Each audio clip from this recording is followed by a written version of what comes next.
Hello, beautiful souls, and welcome to the Woo Curious podcast. Your map to the mystical, your key to the sacred, and your guide back home to yourself. I'm Eileen, a writer, a spiritual coach, energy healer, and slow living witch. This podcast is your invitation to explore a world where the mundane and the sacred intertwine. It's a haven for those ready to take the first steps into the realms of magic and mystery, providing a safe space for you to embark on your own enchanted journey towards healing and self-discovery. Here, I'll unveil the whispers of the mystical, the rituals often hidden in plain sight, and I'll engage in sacred conversation intended to stir your soul and lead you back into your power. I'm all about demystifying woo and witchcraft. So, whether you're a seasoned seeker or simply woo curious, I'm so delighted you've decided to join me on this journey. Let's make magic.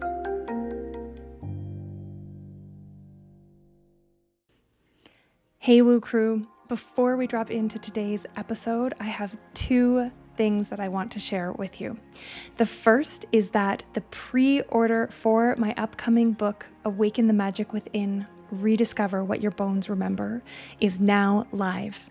I'm going to drop the link in the show notes, but if you sign up for a pre-order, you'll receive an exclusive rest ritual immediately, and you'll be the first with access to read this beautiful little book that I am creating. The second thing I want to make sure I share is that the summer healing special is ongoing. I still have a few places left to drop into remote healing work with me to support your nervous system, your heart, your spirit this summer. These healings happen completely remotely, so they're not another thing to add into your already full and busy summer days. You get to go about your day while you receive. I send over a voice note when I wrap up your healing with all of the energy work that I did, any advice that I receive from your guides, and a card pull to support the reading and healing. If this is of interest to you, there's a link in the show notes as well for this. And if you have any questions at all, don't hesitate to reach out to me by email, eileen@myluminouslife.ca, or send me a note over on Instagram at @IamEileenMarch. Okay, now for the episode. Hello, and welcome back, Woo Crew, to another episode of the Woo Curious podcast. I am your host, Eileen, and I am joined today by a guest that I am so excited to talk to. We've already been having a delightfully riotous good time before we hit record. I'm speaking today to Danette. Danette Relic is a Toronto-based artist, author, podcaster, and coach, married to herself since 2001. From a young age, Danette was inspired by reading, drawing, using her imagination, and falling in love. Her life and work are shaped by creativity, growing through heartbreak, and the power of self-marriage. You can receive letters from Danette via her newsletter by signing up on her website, radicalcreativesanctuary.com. And her first book, Crash Bloom, which we're going to get into today for sure, is a creative guide for growing through your breakup. It was released this year and is available wherever you most love to buy your books.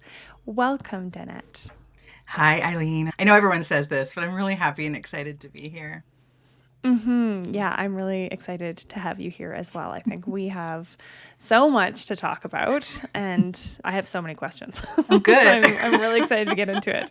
But as you know, I always start my episodes with a question about your journey with spirituality, because mine is, that having been an atheist for much of my life, finding something more, that spiritual side of life later, and having it really inform my work. I'm always so curious what my guests' journeys have been and how your spirituality informs your work today.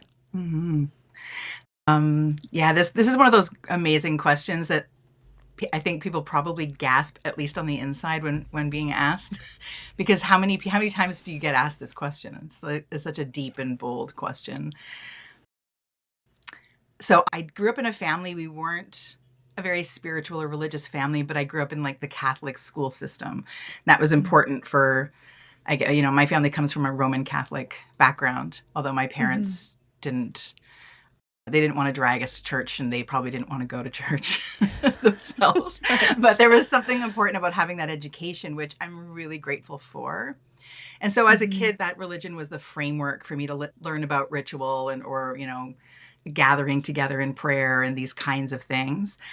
And I did it all through high school. And there was a lot of people don't know this about me, but I even wanted to be a nun for a while, which Ooh. a lot of people who know me now would just be, that's impossible. Did you watch The Sound of Music, and is that why? No, that wasn't it.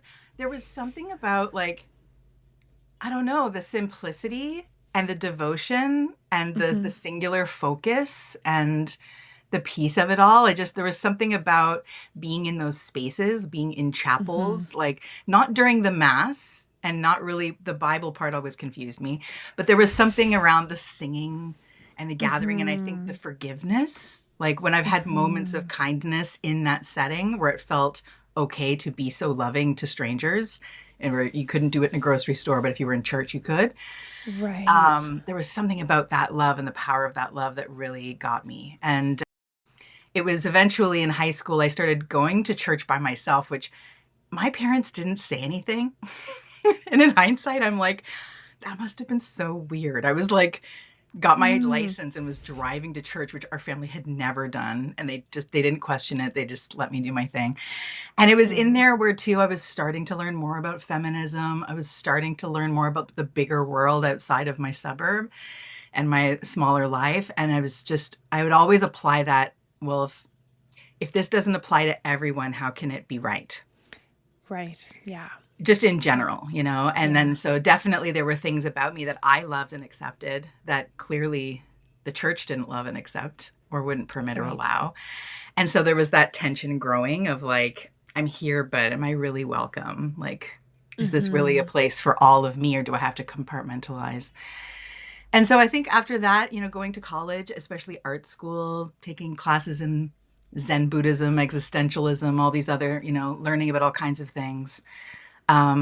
Creativity and love were the main elements that guided. I had so many experiences of true awe where I knew I was having an experience of what I would have called God or what I sometimes still call God.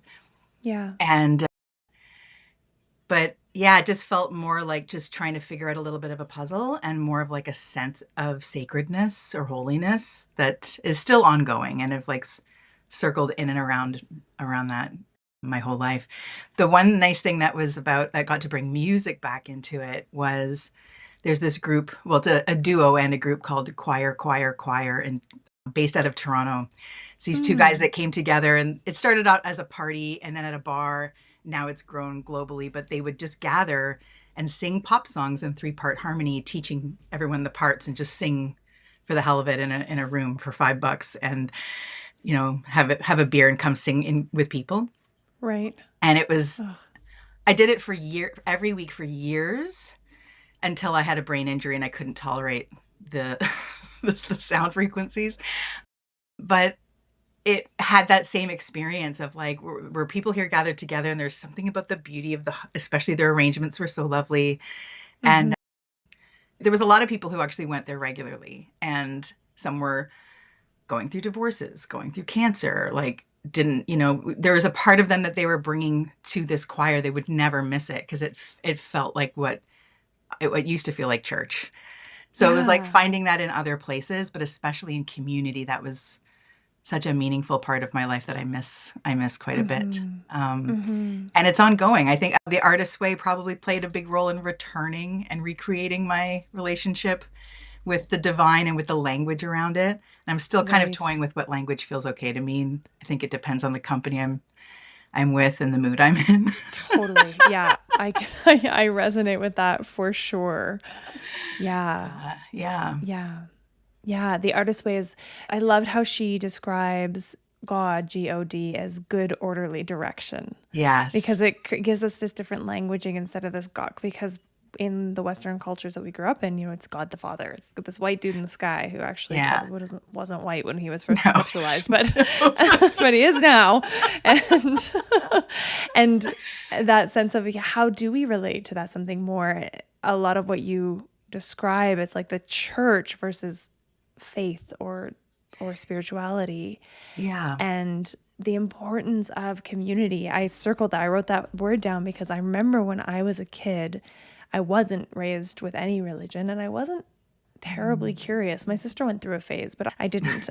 However, I do remember feeling a bit envious of my friends who went to church and believed in God, both Yeah. for their connection to community and ritual and for that sense of comfort Hmm. from, the idea of there being something more, of there being a benevolent creator, perhaps, or Yeah. something beyond just like, well, we're cellular creatures and then when we die we turn to dirt and that's it, that's all. And that's what I believed for so long, and if it was really lonely to believe that. Yeah. Yeah. I can imagine. I still feel envious of people who are more like deeply into one particular religion where they can just really Right. go like explore it intellectually and have such a rich Yeah, sense of history as well with it. Even though I know that's not totally for me, but there's something about it that's very compelling. for sure. I think Yeah. partly to that sense of belonging, Yeah. right? To like a Yeah. very defined group, and humans want to belong. Yeah. They Yeah. want to belong for sure. So I'm curious, in the way that your spirituality lives in your life today, how it perhaps informs the work that you do, or how does it get woven into what it is that you do in the world? You know, it's funny. It wasn't such a conscious choice to have the word sanctuary in my business name. Like my business name is Radical Creative Sanctuary. Mm-hmm. And it was a feeling. Like the word sanctuary was a feeling about that I'm a very playful person and it can be really fun. All the work that I've done can kind of fit into this. Like radical was less about rebellion, although it is, but it's really Mm-hmm. about that root, right? Like the Right. that part of the word radical. And sanctuary felt like it was the word that put those other two together because it does feel really like when I'm sitting across from someone and we're talking about their life and we're talking about love and we're talking about their faith or their creativity and why they're even here and they're like the things that can happen are just they feel holy. It feels like a real honor. Mm-hmm. It feels like that before I maybe explored more when I had a more innocent view of church life. That kind of like, Mm-hmm. oh, that you could go to Right. confession, you could talk to someone, you could trust them, this really meant something. So, like, does it really mean Yeah. something to me? And I think I just that's always there, even if I'm having a really playful and ridiculous, just being stupid and having a crass time with a client, Yeah. it still feels holy to me. You know, it's like Yeah. at the end of the day, if we're aligning with what feels most like us. Like I know you were talking about like authenticity and how that it's Mm-hmm. a buzzword, but there's something about that coming home to yourself feeling, which is, I guess, one of the Yeah. ways I look at that when you know your authentic self. And I don't know, that just feels like the holiest thing, right? If we're born and we are born with gifts and we're here to give those gifts, anything that's cluttering that is in the way of however you want to believe it, like you were put here to be of service or you're just a special, you know, Mm-hmm. ball of stardust that's here for whatever reason. Like it's just the most beautiful thing. Like it's the thing that moves me the most. What gets to my heart is when people are in any situation, like in a household or in a nation where you're being suppressed from being who you are Mm-hmm. in any of that kind of ways of like not being able to express yourself in a safe way. And it's like flowers that never get to open. It's like not getting to Yeah. see the world in bloom ultimately. And Yeah. there's so much that we miss out on and the whole world misses out on it. Like it's easy to kind of say, oh, that's just one peony, whatever. But it's like to me, everything is like a whole, that peony is the whole world. And it's certainly the whole Yeah. world to that peony. And there's so many other life forms that it gives to just by being itself, not even touching anything, right? That's that Mm-hmm. giving permission to other people or just being an example of it. It's amazing the Yeah. impact you can have, right? You were talking about like well-rested women and how that can ripple Yeah. out in a way that it's easy to just say that it's just a small thing and it's really not. So, It's so important. It is. It is holy. I think it is that sense of connection. It comes back to connection to each other, but also to the earth and to ourselves and to that I believe we have many lives, but this is the only life we remember. Yeah. Typically, unless unless we're very gifted, right? This is the one we know we are having right now. Yeah. And to not allow the beautiful being that is you to show up and shine and give the gifts that you have to give, whether that just be, your smile or your laughter Yeah. or a kind word. That's what we're here for, to Yeah. connect. And we are so disconnected in Yeah. our communities today with the distance of technology, our insular, isolated nuclear families, but even from ourselves, our bodies. I talk all the time about the Mm. Enlightenment philosophers and the mind over matter. I think, therefore I am. Fuck Descartes. I've said it before. I'll say it again. that disconnect from our true nature, which is that we are Yeah. nature. And Exactly. Yeah. yeah, Yeah. it's And what is more creative than nature, right? Like everything is right. like moving, everything is like evolving, even in its destruction, it's then becoming something else and a part of something else. And I love that. Like, I just Mm-hmm. love that more than anything. And yeah, that Mm-hmm. reminder is that not we're like nature or in nature, but that we are nature is so Yeah. important to remember. Yeah. And yeah, we've Mm. definitely moved away from that as a society for a long time. So Yeah. I love encountering people who are also on the journey of reclaiming and remembering. And the term rewilding, I see it pop up Yeah. all over. And it's like, yes, this is what we are doing.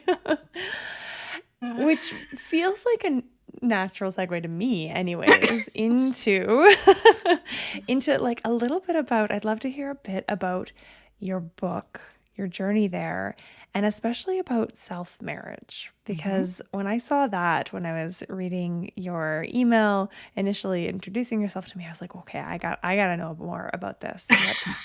What I mean, I get what it is, but also I want to hear you tell me what Yeah. that's all about and how Okay. you got there. All right. Well, it's funny. The self marriage was never a project. This was like I just celebrated 24 years of marriage to myself, which I can't believe. And it was long before I ever even knew coaching was a thing or was doing anything publicly. I didn't own a computer or even I had a Mickey Mouse phone with no call display. That was the time period Amazing. that I Oh got man, I married to miss those days. I mean, it wasn't the time period like everyone else had call display and some had cell phones, but I did not. Yeah. So it was a weird whim. Like I had just finished art college. I went to the Ontario College of Art and Design, and my life was music, live music. That was like I was just working little bits of the week so that I could make art and see bands and see my favorite like singer songwriters play. And and I was dating. I was in my early 20s, and it was just a weird whim. It was the Rob Bresney who writes Free Will Astrology every Thursday in the Now magazine. There'd be this horoscope, and I loved his horoscopes. And for the horoscopes for 2001, like his year in, the year Mm-hmm. ahead projections, I wonder about this because I'm like, well, he told all Sagittarians to marry themselves. I wasn't the only one. So I was like, I wonder if anyone else read that particular horoscope and married themselves because that was Right. it. And Like I took it read it. literally. I was like, cool. Like I don't usually do that with a horoscope, but I was like, it felt like just such an invitation. It resonated so much. It was challenging. And I was like, I just started thinking about it very seriously. It just landed very like big to me. Mm-hmm. And so I started talking about it, not to a lot of people. And I started talking about it. Someone asked me if there was another one. There was a musician. Her name was, still is, Catherine Rose. And she wrote a song called I Married Myself. And it's so beautiful. The lyrics are so sweet. It was so long ago that she wrote this song. And someone played it for me, or maybe I even saw her play it. But it was like the tone of her voice brought like beauty into it. And the way she was belting it and singing it, I was like, oh, this could kind of like you, where you said, I think I know what it means, but I want to hear Danette talk Mm-hmm. about it. When the horoscope came, I'm like, I think I know what this means. But, then I heard her sing and I was like, oh, it could look like this. It could sound like this. What else could it look like? Like creatively, what are we talking about here? Mm-hmm. Also, around the same time, same newspaper, I used to read Dan Savage's like Savage Oh, I Love, loved Sex his. Advice is Yeah. Back.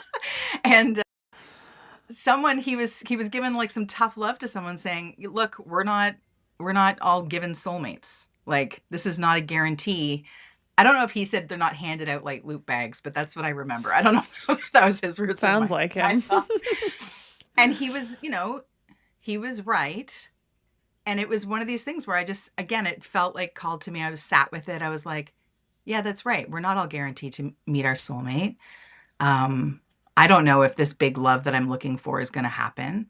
And that wasn't, in that moment, it was really looking at it like critically. It wasn't like, because I'm not worthy or, there was nothing wrong with Right. me. I was just like, you can't predict it. It's not guaranteed. Mm-hmm. And so I was like, well, and I thought, well, this is true. And if this is true, then what will happen if I spend my whole life waiting for this love to come or this Mm. soulmate to come or this type of marriage on this particular timeline? What happens if it doesn't? And then I was like, I felt this kind of pang, like, well, I don't want to get to the end of my life if I'm lucky to get much Mm-hmm. older and wonder how the hell I spent all this time. And I just started getting kind of interested and flirting with this idea and fantasizing about this idea privately. And then I went ahead and I just planned it. Like I guess that was like in the new year. So the creative part of me was like, oh, I get to reclaim, I get to reject, I get to reinvent because I have a Yeah. framework in my mind of the marriages I've grown up with. Mm-hmm. So it's like, oh, okay, there's the proposal. There's would I wear a white dress? Why would I go somewhere? Would I be alone? Why? And so I purposefully proposed on Valentine's Day so that it would always be mine, no matter what happens. It wasn't Mm. also to be like, the reason why friends today would laugh at me being a nun is because I could never be celibate. That would just that's never happening. So even though while I was planning this, I knew like I might still want to partner with other people one day. So it wasn't to be alone forever. Right. So knowing that though, I still wanted to, I'm like, I'm going to take Valentine's Day. And I planned it for June 7th because it was the opposite of my birthday in the calendar. And I thought Mm. that's nice for celebrations to anchor these two Mm-hmm. parts of the year.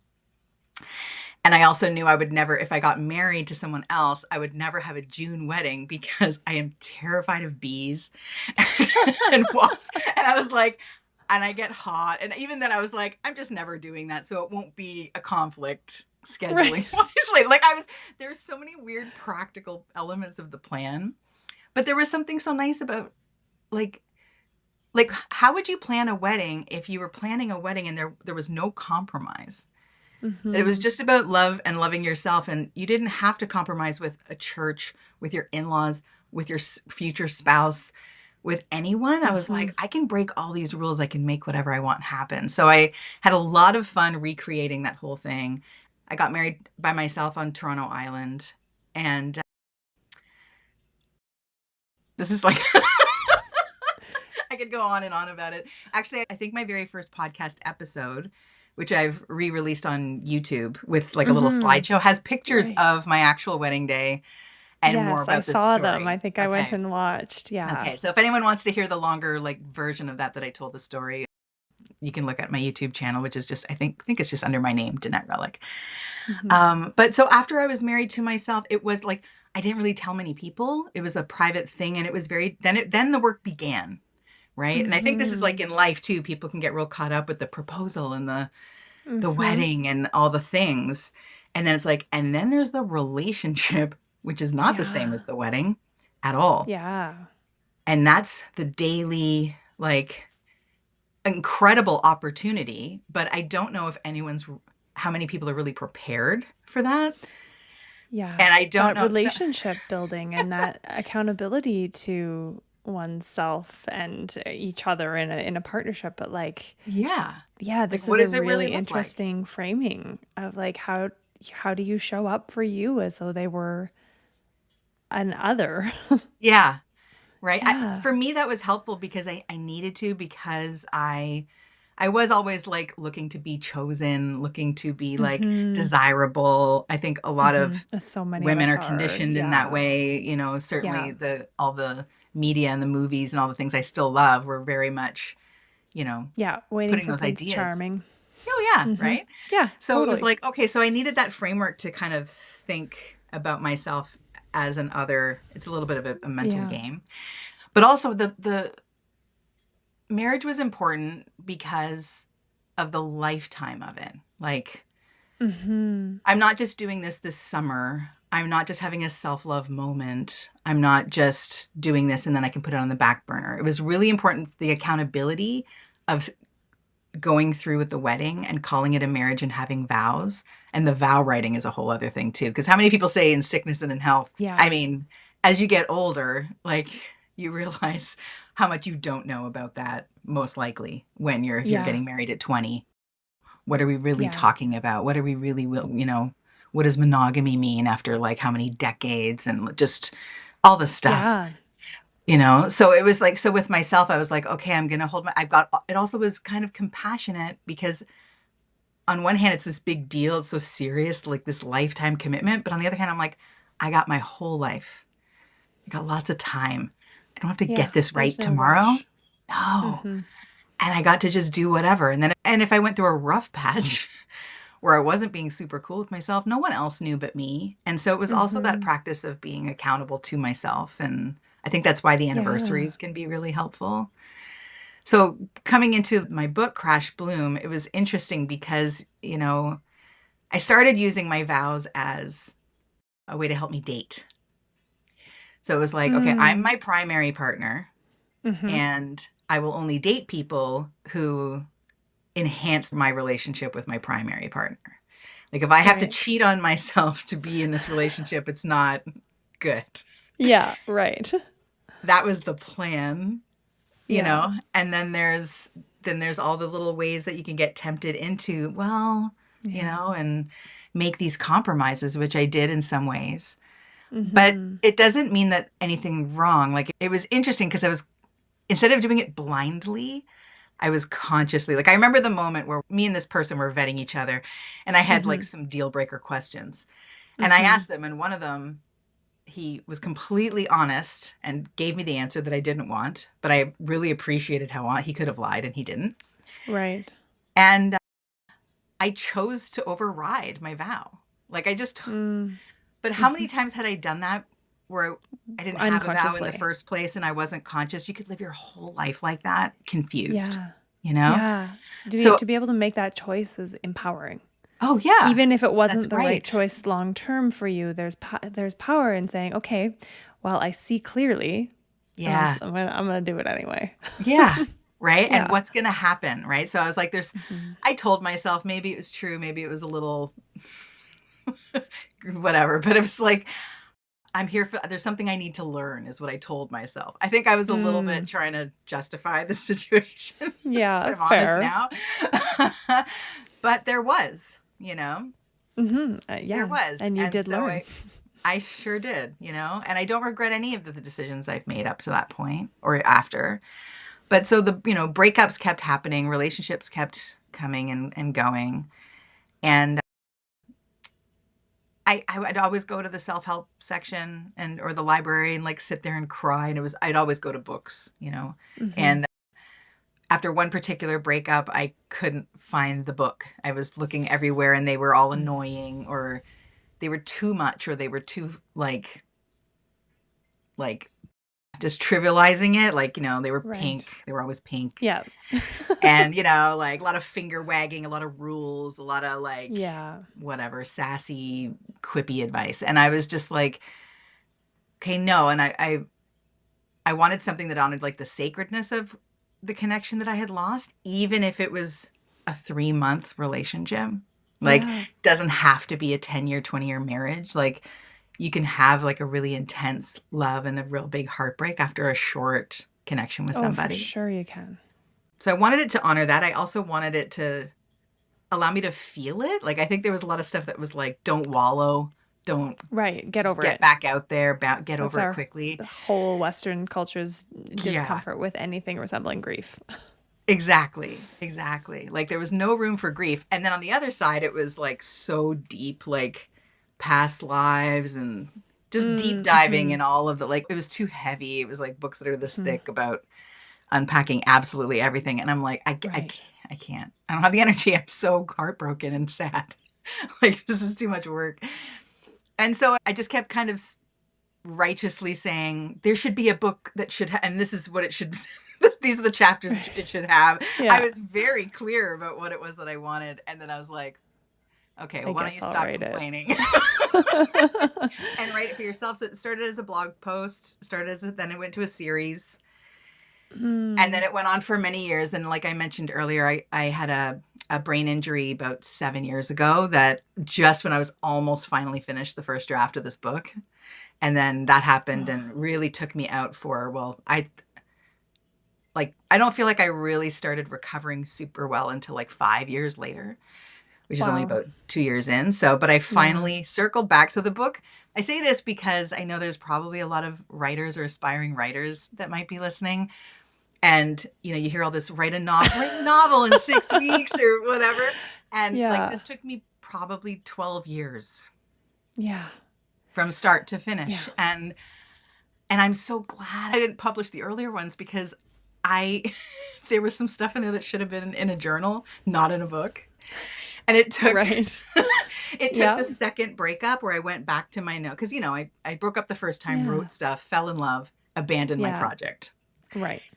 Then after the second breakup, I went back to it and I was like, oh, this is actually really helpful. And then there was other stuff where I was like, oh no. That's private or that doesn't need to be here. Right. But I had new insight on some of the things to build from it. So I think that Mhm. the book is special in that way too, because of the time it took, the multiple Mhm. losses and different scenarios that informed that, and my Mhm. experience with grief too, with the brain injury and all the other things that, happened over 12 years, including like my own maturity that Yeah. really helped put it together. So I was, yeah, that's how it Yeah. came to be. Yeah. I love the whole arc of that journey. Something I have to say before I carry on because it flagged a couple times for me was I think it's really cool that, as a kid you entertained the idea of being a nun, and nuns are wedded to Christ, right? The sacred. Right. Oh And my God. and Yeah. then in your early 20s, I'm getting the timeline right. Yep. Yep. You got married to the sacred, Yeah. right? We are Well, all sacred beings. And so yeah. that, to me, you laugh that all your friends are like, a nun, you can be a nun, but like in some ways you took that same vow in a lot of ways. Oh my God. I've never thought of that. And that makes Oh, so much it's sense. like Thank you for that, Eileen. That's great. I'm like, wow, that's true. It's true. Like to do that in a way yeah. too that's creative and in Hmm. my own spiritual path without the dogma of getting Of the permission from church, someone of and what counts yeah. as whatever. And you don't need the government to marry yourself. You don't get tax breaks. It doesn't matter. Right. Like it's all made up. Like on one hand, it's very serious, and on the other hand, it's Hmm. completely nonsensical, which is my favorite. That's the peanut butter and chocolate that I love. Like Right. The this whimsy. holy, intense sacredness, and then this absolute ridiculousness and humor, which I don't know. I love that together. You get to make it up because it's Yeah. just an imagined concept, including Hmm. like marriage itself with other people. I mean, I it's was gonna say it's all imagined concept. That's a really beautiful lens to kind of view so much of what we take as set in stone or like rigid structures. We literally invented all of it. yeah, And at some point somebody wrote it down and made that's laws right. about it to make it rigid, but it's all just Yeah, invented. It's an yeah. invention of our minds. I will often say when I'm in ceremony, hold ceremony in my backyard, and we were in the midst of like dropping into calling in our guides and creator, etc., to open this women's circle ceremony for the wheel of the year, and my neighbor started like swearing at his dog. And everybody's trying to stay like serious because it's this moment, and I started the laughter. I was like, this is funny. And Yeah, like this space that we're creating, what we're doing, it's sacred, but it doesn't have to be serious. that's right. That's right. Yeah. So there is that sense of that levity and that whimsy and joy that you brought into this really sacred ceremony, but it's also Mhm. doesn't have to be serious. No, it can be fun, Yeah, right? as can Yeah. so much of life. Yeah, absolutely. Yeah. And the book and the concept of self-marriage, they pair so beautifully together. Because I think when we go through a breakup, there's lots of different kinds, but you think your life looks one way, you think you belong to a certain kind of picture, and that breaks. Mm-hmm. And often, sometimes it's one of, it could be, you could have children, you could have property, you could have a business with that, a whole community with that person, or it could be less Mm-hmm. entangled. But I mean, a lot of things get dismantled, including your Yeah. identity, right? I Yeah. mean, your Yeah. dreams, like, there's so much that comes up. And so well, I know that, like, how heartbreaking and how difficult that is. And also that people don't really acknowledge, like, grief in general. So even with Mm-hmm. death, it's like people have a hard time. But with breakups, it's their patience for the grief of that, I think, it's not so socially Yeah. You accepted, I like guess, you, right? you you get a few weeks if the relationship was long, and then Yeah. like you should get over it. Exactly, right? So Yeah. what do you do with all of that while your identity is, like, unraveling, and there's Mm-hmm. so much going on? And so it's painful, and if you allow yourself to, like, inhabit yourself through that, that's where Mm-hmm. that bloom can come in, where it's like you get home in the heart of it, you hang on. A lot of what's in the book is, like, just permission giving and acknowledging the reality of this experience in a comical and practical way. Um, Mm-hmm. But I mean, what a time to then consider what it would be like if you chose yourself, if you decided to commit to yourself, just even getting to know yourself. Like, Yeah. I think I heard you say this. How do you know how to be this authentic self if you don't even know who she is? Yeah. Right. And Yeah. so it can start with just doing something like, doing Shine, right? It's just like, i'm gonna Right. i'm gonna listen to the call, and I'm gonna go, and I'm gonna let Eileen, like, rock out a vision, and then I'm gonna discover that, like, that's step one of the Mm-hmm. direction, that, good orderly direction. It's not like a Yeah. one-time thing.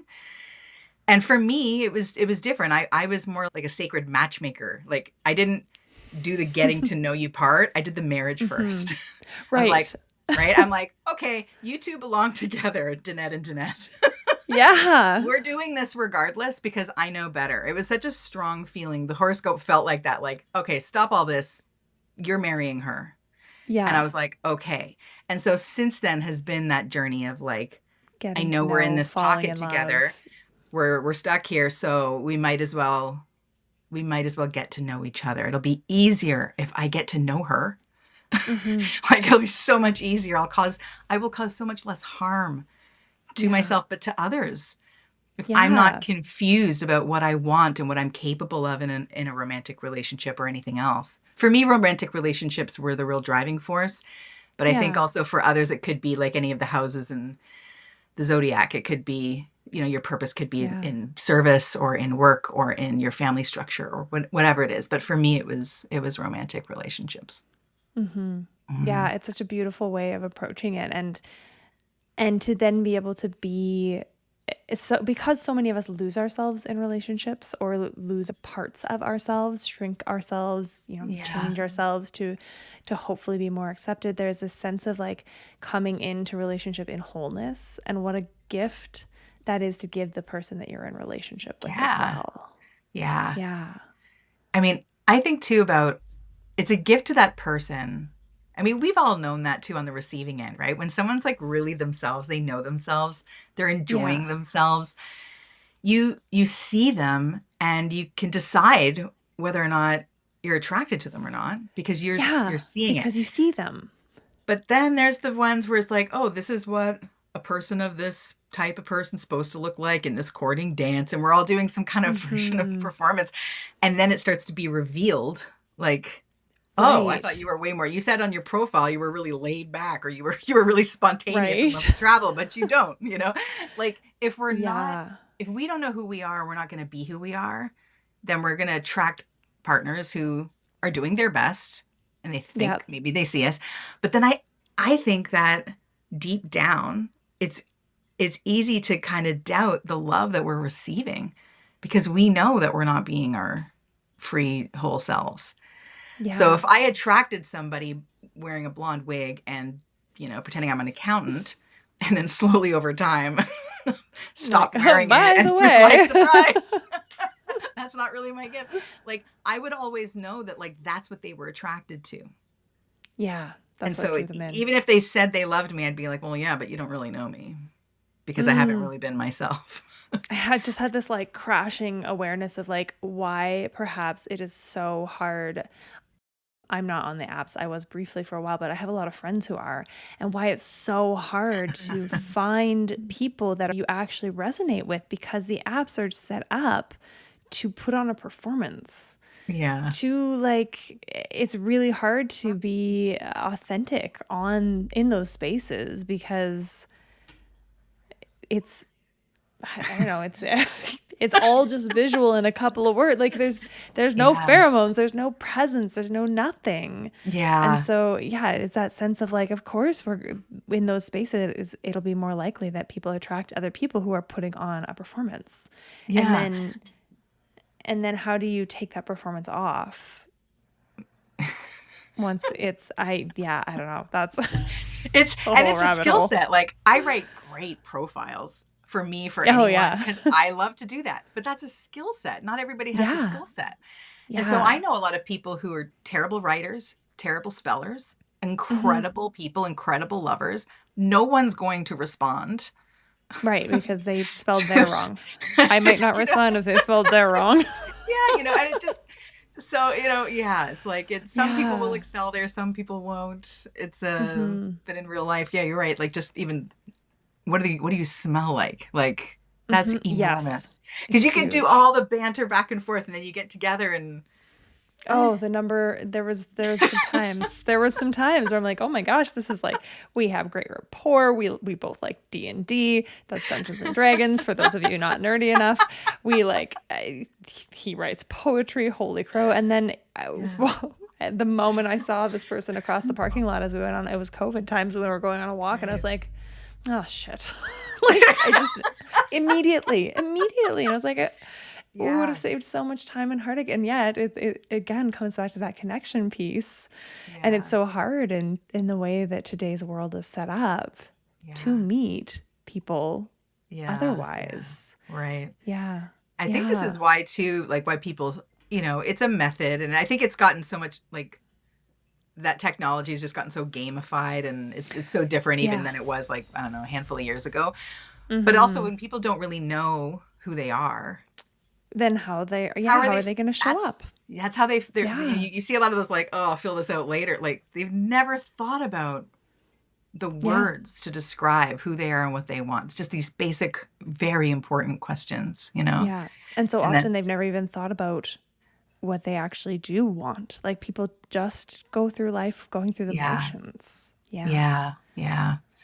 Yeah. So it's Fascinating. when I tell people I've married myself, it's an interesting response. It's a very clear divide. A lot of people will just change the top. I'll know. I'm like, this isn't for them.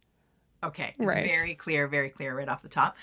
But it can sound like really frivolous and self-indulgent and like you spent how many months doing all this kind of like why? Maybe it sounds frivolous and nonsensical, but I will tell you it's one of the most practical things that I've done because it has saved Mm-hmm. me so much time in like decision making, in like the confidence that I have in my decision making. This has been a compass for almost Mm-hmm. a quarter of a century. That is just I can't imagine my life without that compass. Yeah. Without Yeah. taking that time to reflect on it when I did. I mean, and you can start any time, but I mean, it's like, yeah, is it silly? I get, yeah, sure, but like also it's been Oh, very and yet seriously powerful. not. Yeah. Yeah. When I read it, I was immediately like, ooh, I could like my brain goes like, ooh, I need an officiant and I need like Yeah. I would the whole works, but it felt really resonant to me. It was Yeah. like profoundly so. Mm. And I'm sure that it does so for many other people too. And then Yeah. you'll know the ones that are like, that's weird and just walk Yeah. And away. All and I right, want to that's say fine. too to anyone listening who's just like, yeah, this isn't for me. Like I felt so nervous and silly the whole time. Like I didn't Yeah. tell anyone. I was Mm. embarrassed by it. Like I Hmm. know that, maybe now if people are just meeting me, it looks like this was so easy or something. No, I felt very silly. I felt embarrassed. I felt Very weird. I did not have an officiant. I I read my vows to myself, and I'm like, do I start now? Is this like, it was so awkward. I was Right. incredibly Yeah. awkward. And it was awkward for a while. Like, but that doesn't mean that it wasn't right for me. It was Yeah. really important that I do it. And it was a little bit strange. And if I renewed my vows, I don't know. Sometimes I think about that, about, oh, on the 25th, would I get an officiant? Because now there's also more officiants who are doing all kinds of Right. beautiful, like, rituals and Beautiful ceremonies, right? ceremonies. Yeah. But I don't know. There was also something really nice about it. Like I said before, I had the Mickey Mouse phone, right? So there was no social media, there was no Facebook. There was no place in my mind that where this would be consumed by anyone else ever. Right. It was for you. Absolutely. Like completely unwitnessed except for my film camera, like the role Yeah. that I took, right? So like, but now I think it's really important just for people to be reminded that like this does not have to be performed in any way. I feel like almost Yeah. protective of it in that way. Like Yeah. I, Yeah. I ran Keeping a it. course like of a small self-marriage course, and somebody got in touch with me, wanted to talk about featuring me in some short film or something, and asked about my Mm, clients.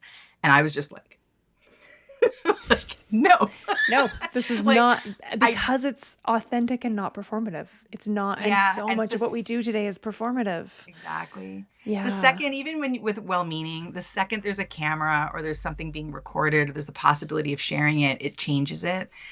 And because just, oh, it felt so important that like it doesn't have to be a big thing, you know, it can be whatever you Hmm. want it to be and as private as you want it. Or if you want to throw a huge party and film it, go for it. Yeah. But, right, like I just But think it's important to know that you don't, there's nothing to prove if and when hmm you do something like marry yourself. You don't have to even tell anybody about it. hmm yeah, that's a beautiful piece. Mhm. As predicted, we could talk for hours. I knew it. And I want to make sure that we touch a little bit more on your book and just like let you speak to that Yeah. for the last kind of few minutes here and All right. share a little bit about what it means to crash and then bloom, or any wisdom from that book that you want to make sure you offer Okay. to the listeners today. Yeah, thank you, Eileen. Yeah, so for those of you watching, this is Crash Bloom here, Mm, the book, and it's the crashing just felt like that time where just things fall apart, right? Where like yeah. just you're going along a certain road and then there's this abrupt stop and everything is in fragments. And the blooming process, I think what's so important that I wanted to capture in this book is that there's no timeline for this. There's no, like, there are many things in this natural world that bloom, including us humans, but some do it very quickly. Some take Hmm. years. Some have Hmm. many winters before they show any flower or fruit, right? So, and every Hmm. relationship is different as well. So, you know, one of the things I was really just taking a stand for too is that like your relationship is special. I know people make fun of that, but it's like it's absolutely special. It is. Your breakup might have a lot of the qualities that other people's have, but it's like when someone dies. Like we've all experienced, losing someone at some point, but you never go, "Oh yeah, like losing them is just like losing this other person, like it's all the same." No, because that No. life is what mattered and the And the details of that life. texture of their fabric interwoven in your life. Absolutely, right? Yeah. And so a relationship is like another living being that is no longer Yeah. here. So Yeah. I just really take a stand for like not trivializing this loss. And so if you need to hear that, I think that's one of the things that's like really important is just to spend time knowing that this is okay. However you're feeling is okay. There's also some fun, creative ways to just look at a breakup differently and Mm. play with it and create with it. And there's lots of excellent journal prompts in here. And I had, whenever I've read a book that has journal prompts, I often don't do them. I know I'm not the only one listening to this. You're I like, might talk about that oh, too. cool. Yeah, Get to the end, I'm like, I'm going to implement this whole self help book. I'm going to read the next self help book. exactly. Like, that's great. Yeah, good questions. Okay, next. Yeah. But Yeah. honestly, if you sat and just even did one of them, honestly, like it's Yeah. really, it can really have a big effect on how you get to know yourself. It's a great book to get to know yourself too, and it does talk about self-marriage actually at the end of the book. Um, yeah, to just being, you can start being in relationship with yourself at any time, but I think that the opportunities to be intimate with yourself when you're going through a heartbreak, and it doesn't have to have just happened recently. Like a lot of people, I was Mm-hmm. surprised when I put the book out that people who are happily married, who Mm-hmm. just like me and they wanted to support me and Right. read the book, but the feedback was that it was effective for breakups that had happened years ago. Like they're Yeah. not even in the middle, they're happily moved on, and but they never really did that reflecting or work, or they were holding it differently. And so something Mm-hmm. was still able to bloom in them even years later, right? So Mm. there's just lots of permission to just listen to yourself, your intuition, and I don't know. I just really celebrate people who are willing to be in relationship with themselves, be present, you know, listen to their Yeah. broken hearts. And there's just so much amazing stuff that can happen from that place of being broken open. Yeah. Oh, Yeah. lovely. I'm gonna have to add it to my Yeah. books to read for sure. I was just thinking that sense of, yeah, even years later, you've moved on, but if you didn't get the chance to grieve properly, to really grieve and Yeah. to do the work of repair and healing and transformation that comes from any loss, then Yeah. of course there would still be value there, even if you're not actively in heartbreak. Yeah. I Yeah. use metaphor and imagery a lot. So there's a lot of just different perspectives or way of looking at things. It makes a really good gift, obviously. If someone's Yeah. going through it, you're like, I don't know what to do. And they may read Yeah. it or not read it, but sometimes it's just nice to have that. It's not a finger waggy breakup book by any means. Yeah. And yeah. Lovely. Oh, thank you so much. Thank you for sharing about it. Thank you for being here for this conversation. It's been so wonderful to have you and chat, and I wish we had 2 hours. Yeah, me too. Thank you. Thank you so much for that nugget about me Oh taking that yeah. the nun's vow by marrying myself. I'm gonna At the I'm gonna moment make you a were lot like, more. I thought I was gonna be a nun. Ha ha ha. I was like, oh gosh, no, wait, that immediate. That's my projector magic at work Yes. there. Human I love design. it. Oh, I love it. yeah. And for anybody listening, all of the listeners, please go check out Danette's website, get on her letters list, her newsletter, so that you get her beautiful wisdom landing in your inbox and get yourself a copy of Crash Bloom. All the links will be below in the show notes as always. And if you liked this episode, please like, share, subscribe, comment, review, rate, whatever, depending on the platform you're on. Do the thing for the platform you're on. And I will see you back here this time next week. Bye for now.